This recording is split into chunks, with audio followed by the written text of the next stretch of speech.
How to deactivate Twitter account temporarily. Hey everyone, welcome to the channel. This is Rose and I'm here to guide you on how to deactivate Twitter account temporarily. Watch the video till the end, and without any further ado, let's dive right into the video. Launch Twitter or X app on your device.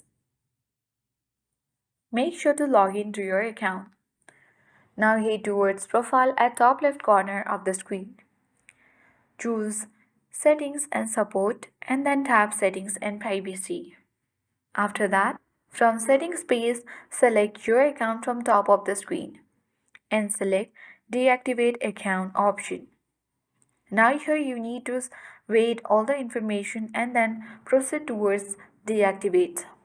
Enter your password and now tap Deactivate at bottom right corner of the screen.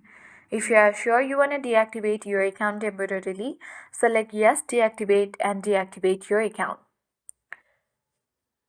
Make sure your password is correct. So let's enter the correct password and again try deactivating your account, and after a while your account will be temporarily deactivated. So that's all. I hope this guide was helpful. If it was, then do like, share, comment and don't forget to subscribe. Thank you for watching and see you in the next video.